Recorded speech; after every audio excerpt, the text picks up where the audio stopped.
حالا شده وسط روز یهو حس کنی انرژیت افتاده و اون شور و حال همیشگی رو نداری؟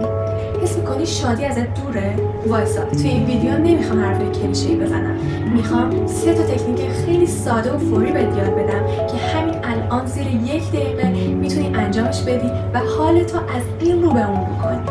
سلام بچه‌ها، چطورین؟ امیدوارم که حالتون عالی باشه. به یکی دیگه از چالش‌های شناخت احساسات خیلی خوش اومدین. اولین چیزی که وجود داره اینه که چرا بعضی موقع شادی از ما فاصله میگیره.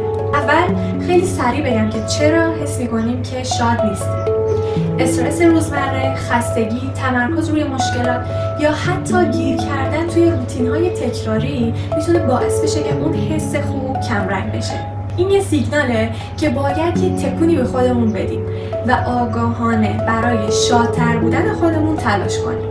باید به این درک برسیم که شادی یه انتخابه و تمرینه، نه یه اتفاق شانسی. این خیلی مهمه. الان میخوام چند تا راه حل فوری و عملی برای افزایش شادی بهتون بدم. بدن و ذهن ما به شدت به هم وصلن. یکی از سریع‌ترین راه‌ها برای تغییر حالت روحیمون تغییر حالت جسمیمونه. یه آهنگ شاد و پر انرژی که خیلی دوستش داریم و انتخاب کنیم. حتما لازم نیست که حرفه‌ای بخوایم برقصیم. فقط اجازه بدیم که بدنتون با ریتم حرکت کنه. بلند شو و فقط دستاتو تکون بده. بالا پایین بپر یا یه حرکتی که بهت یه حس خوب میده رو انجام بده. حرکت باعث آزاد شدن اندروفین و هورمون‌های شادی میشه و موسیقی مستقیما روی مراکز لذت در مغز تاثیر میذاره. این ترکیب یه بمب انرژی مثبته. همین الان یه آهنگ شاد توی ذهنت بیار که بعد از این ویدیو میخوای باهاش یکم حالتو عوض کنی. قدرت شکرگزاری آنی. وقتی که حالمون خوب نیست، ذهنمون تمایل داره که روی نداشته ها و نکات منفی تمرکز کنیم. باید این الگو رو بشکنیم. همین الان 3 چیز خیلی کوچیک که توی همین لحظه یا امروز بابت شاکری رو پیدا کن. میتونه نور خورشید باشه، یه فنجون چای گرم، سلامتی یا اینکه اینترنت داری و این ویدیو رو میبینی. لازم نیست چیزای بزرگی باشه، فقط 3 مورد. اگه دوست داشتی برام توی کامنت ها بنویس. شکرگزاری آگاهانه تمرکز ذهنمون رو از روی کمبودها به فراوانی تغییر میده و فوراً حس بهتری ایجاد میکنه. تزریق شادی از طریق ارتباط مثبت.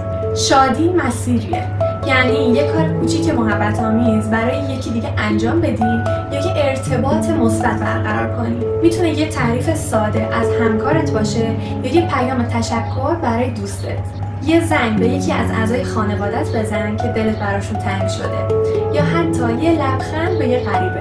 کمک کردن به دیگران و ایجاد ارتباط مثبت باعث ترشح هورمون عشق و پیوند اکسیتوسین میشه. خوب و رضایت عمیق به همراه داره و باعث میشه که حالمون خیلی بهتر بشه. وقتی به یکی دیگه حس خوبی میدیم، ناخودآگاه خودمون هم حس بهتری پیدا میکنیم. این 3 تکنیک ساده ولی قدرتمند و دست کم نگیر. شادی ساختنیه. همین الان یکی از این کلیدا رو امتحان کن. ببین چجوری حالت عوض میشه. اگه این راهکارهای سریع برای شادتر شدن براتون مفید بوده، حتما ویدیو رو لایک کنید و کانال رو سابسکرایب کنید تا تکنیک‌های کاربردی بیشتر یاد بگیرید. توی کامنت واسم بنویس کدوم راه حل اول امتحان کردی. یادت باشه تو لایق شادی هستی. تا ویدیوی بعدی شاد و پر انرژی باشید. خدا نگهدار.